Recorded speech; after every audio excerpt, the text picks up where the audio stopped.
করে থাকে। মনে করেন যে গাড়ি আগুন থেকে আসছে তো ওটা ভেতরে জল ভরবে, তারপরে এসে আবার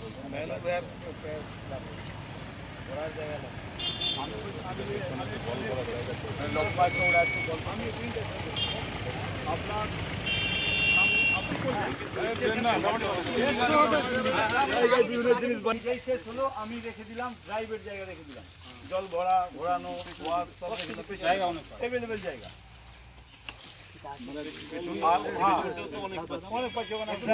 আমি দক্ষিণ মুখে বিল্ডিংটা করি, যেটা সবচেয়ে বড় কথা কি যে আমার এই প্লেসটা, এর মধ্যে দুটো প্লেস আছে বলে কি আরেকটা জায়গা আছে আমাদের ফায়ার স্টেশন হবে, মানে ইলেকট্রিক স্টেডিয়ামটা ওইখানে মতলব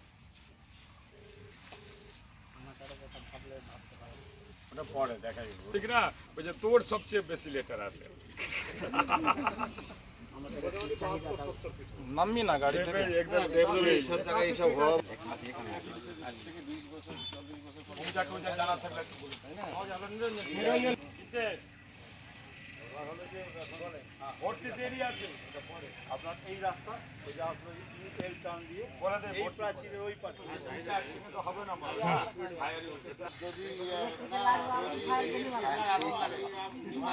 পশ্চিমবাংলার লোক ভরসা আস্থা রেখেছে আমাদের ডবল ইঞ্জিনের সরকারের, এবং ডবল ইঞ্জিনের সরকারের জনপ্রিয় মুখ্যমন্ত্রী শুভেন্দু অধিকারী মহাশয়। মানিকচকের ইস্তাহারে আমাদের উল্লেখই ছিল যে মানিকচকে একটা ফায়ার ব্রিগেড হবে, অর্থাৎ দমকল কেন্দ্র।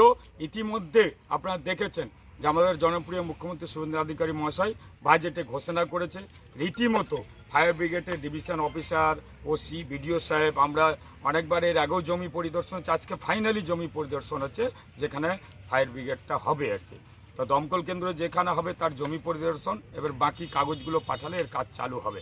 আমরা খুশি, গর্বিত, এবং আমি মানিকচকের বিধায়ক হিসাবে গর্বিত যে মানিকচকের যে আশা ছিল, ভরসা রেখেছে, সেই আশাটা পূরণ হতে যাচ্ছে এই নিয়ে। অর্থাৎ তারা দ্বিচারিত করেছে সাধারণ মানুষের উপরে। সাধারণ মানুষ জানে যে এই ডবল ইঞ্জিনের সরকার কাজ করবে, এখানকার বিধায়ক কাজ করবে এবং আমাদের আশা পূরণ হবে। এই একটা আশা 20খানা কাজের মধ্যে ইস্তারের এই একটা প্রথম কাজ হচ্ছে যে ফায়ার ব্রিগেড আমাদেরকে করার, এবং আমরা রূপান্তরিত করার পথে আছি, চলছে। এরই জন্য জমি পরিদর্শন। কোন জায়গা চিহ্নিত করা হয়েছে? এটা নাজিরপুরের এবং আমাদের মথুরাপুর, নাজিরপুরের মাঝামাঝি অঞ্চল, নিমতাল্লি বলে জায়গা বলা হয়, নিরঞ্জনপুর মৌজায়, এইখানেই আমাদের ফায়ার ব্রিগেডটা হচ্ছে। এবং পাশাপাশি পাওয়ার স্টেশনও হবে এইখানে, যে ভুতনি লাইনের সমস্যা চলছে ইলেকট্রিকের, তারপরে মানিকচকে বিভিন্ন জায়গায় গ্রামগঞ্জের সমস্যা তৈরি হচ্ছে, এটা কথা হয়েছে।